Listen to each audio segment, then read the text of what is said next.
Shalom jemaat yang dikasihi Tuhan. Di zaman sekarang, banyak orang berkata mereka punya iman.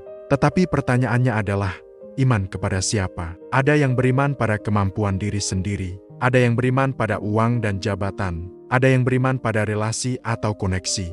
Namun iman sejati orang percaya adalah iman yang berpusat pada Kristus. Tema kita selama seminggu ini, iman yang berpusat pada Kristus. Ketika iman kita tidak berpusat pada Kristus, kita akan mudah goyah. Saat keadaan berubah, kita berubah. Saat masalah datang, kita runtuh. Tetapi ketika iman kita berpusat pada Yesus, kita tetap berdiri, bahkan di tengah badai kehidupan. Hari ini kita akan belajar bagaimana membangun iman yang benar-benar berakar dan berpusat pada Kristus. Mari kita berdoa. Tuhan Yesus yang baik, kami bersyukur untuk kesempatan hari ini. Bukalah hati dan pikiran kami agar kami mengerti firman-Mu. Ajarkan kami memiliki iman yang benar, iman yang tidak goyah, iman yang berpusat hanya kepadamu. Roh Kudus pimpin kami memahami kebenaran-Mu. Di dalam nama Tuhan Yesus kami berdoa. Amin. Bacaan kita diambil dari Ibrani 12 ayat 2. Demikian firman Tuhan. Marilah kita melakukannya dengan mata yang tertuju kepada Yesus, yang memimpin kita dalam iman dan yang membawa iman kita itu kepada kesempurnaan. Kolose 2 ayat 6 dan ke-7. Kamu telah menerima Kristus Yesus, Tuhan kita. Karena itu hendaklah hidupmu tetap di dalam Dia. Hendaklah kamu berakar di dalam Dia dan dibangun di atas Dia. Penulis kitab Ibrani berkata, mata yang tertuju kepada Yesus. Artinya fokus iman kita bukan pada hasil doa, bukan pada mujizat semata, bukan pada berkat saja tetapi pada pribadi Yesus sendiri. Yesus disebut sebagai pemimpin iman, penyempurna iman. Dia bukan hanya awal iman kita, tetapi juga tujuan iman kita. Dalam Kolose dikatakan, hidup kita harus berakar dan dibangun di atas Kristus. Akar itu berbicara tentang kedalaman. Bangunan berbicara tentang kekuatan. Jika akar kita dangkal, badai sedikit saja akan mencabutnya. Jika bangunan kita tidak di atas fondasi Kristus, cepat atau lambat akan runtuh. Jika iman kita tidak berpusat pada Kristus, kita mudah kecewa pada Tuhan saat doa tidak dijawab sesuai harapan. Kita mudah meninggalkan Tuhan saat hidup terasa sulit. Kita hanya mencari Tuhan saat butuh saja. Tetapi jika iman kita berpusat pada Kristus, kita tetap percaya meski doa belum dijawab. Kita tetap setia meski belum melihat mujizat.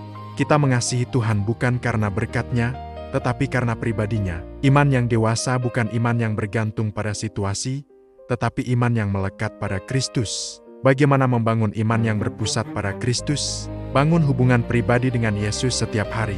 Bukan hanya mendengar khotbah, tetapi membaca dan merenungkan firman sendiri. Berdoa bukan hanya untuk meminta, tetapi untuk mengenal Dia. Belajar percaya dalam proses. Jangan hanya percaya saat semuanya baik-baik saja. Utamakan kehendak Tuhan, bukan kehendak pribadi. Bayangkan sebuah kompas. Jarum kompas selalu menunjuk ke arah utara, tidak peduli kemana ia dibawa.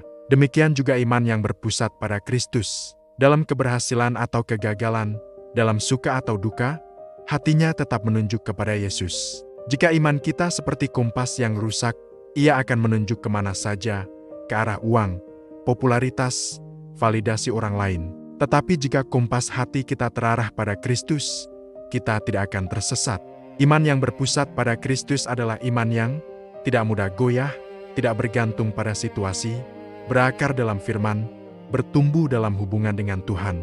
Hari ini mari kita bertanya pada diri sendiri, apakah iman saya benar-benar berpusat pada Kristus, ataukah masih berpusat pada berkat dan kenyamanan? Kiranya kita menjadi generasi yang tidak hanya percaya kepada Yesus, tetapi hidup untuk Yesus. Mari kita berdoa. Tuhan Yesus, kami rindu memiliki iman yang berpusat hanya kepadamu. Ampuni kami jika selama ini iman kami lebih berpusat pada berkat daripada pada Engkau. Tanamkan akar yang kuat dalam hati kami. Bangun hidup kami di atas dasar Kristus. Biarlah dalam segala musim kehidupan, mata kami tetap tertuju kepadamu.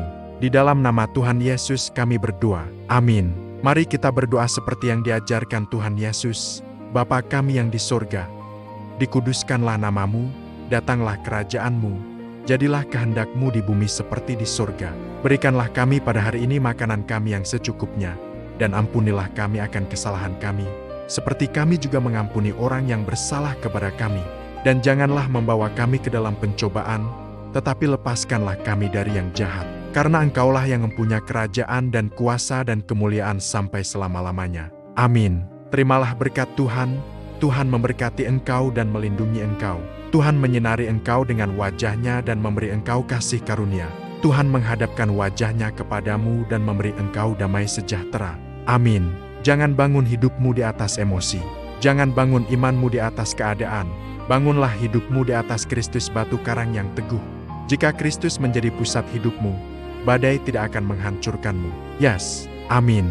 Jika renungan ini memberkati, like, share kepada keluarga dan teman, serta subscribe untuk mendapatkan renungan berikutnya. Selamat beraktivitas, Tuhan Yesus memberkati.